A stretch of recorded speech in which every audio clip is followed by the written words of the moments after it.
ሰላም ሰላም። የአውሮፓ ሻምፒዮንስ ሊግ በደመቀ ሁኔታ በጣም አጓጊ በሆነ ሁኔታ ያልተጠበቁ ውጤቶችን እያስመዘገበ ቀጥሏል።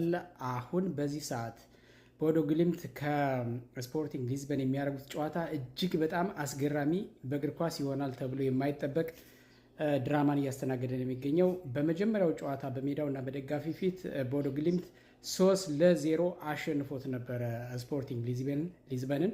ዛሬ በመልሱ ጨዋታ አሁን እየተጫወቱ ያለው በዚህ ሰዓት አሁን አንደርግራውንድ ድምፁን እንደምሰሙት ኳስን ጨዋታውን እያየሁት ነው ቪዲዮ የምሰራው።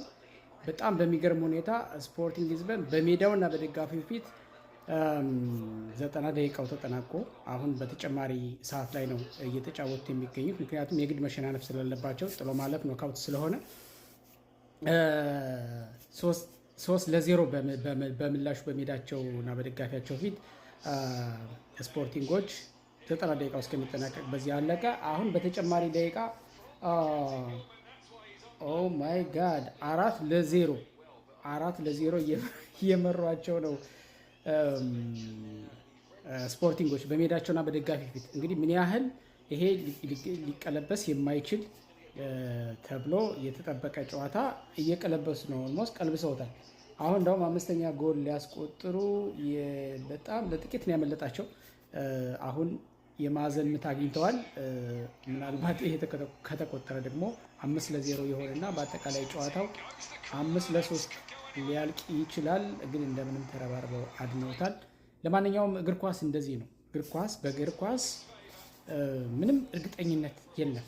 አሁን በእርግጠኝነት እነሱ የሚያስቡት ወይም ደግሞ አብዛኛው ደጋፊ የሚያስበው ቦዶ ግሊምት በመጀመሪያው ጨዋታ 3-0 ሲያሸንፈው ስፖርቲንግ ሊዝበን በቃ ጨዋታውን ገለን ከዛ ከሜዳችን ውጭ ደግሞ በቃ ቀለል አድርገን ተከላክለን አንድም ቢያገቡብን ሁለትም ቢያገቡብን በኮሙሌቲቭ ውጤት በቃ ወደ ቀጣዩ ዙር እናልፋለን በቀላሉ ብለው ከ90 እስከ 95 በመቶ አረጋግጠው ነው በእርግጠኝነት የቡድኑ አባላትን የሚሄዱት። እና እግር ኳስ እንደዚህ ነው፣ በጣም አስቸጋሪ ነው።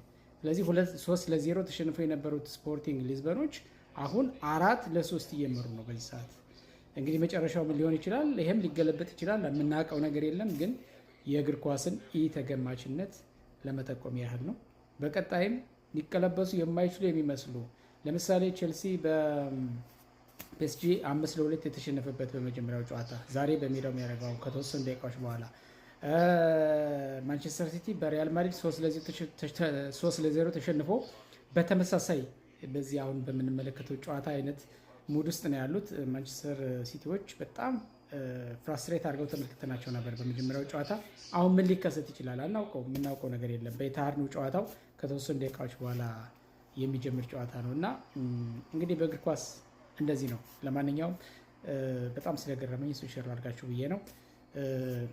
የራሳችሁን ሀሳብ ማስቀመጥ ትችላላችሁ። በቀጣይ ከሚጠበቁ ጨዋታዎች ጋር በተያያዘ ሌሎችም ገጠመኞች በእግር ኳስ ያላችሁ ሁሉ ኮሜንት፣ አስተያየት፣ ሼር፣ ኮፒ ሊንክ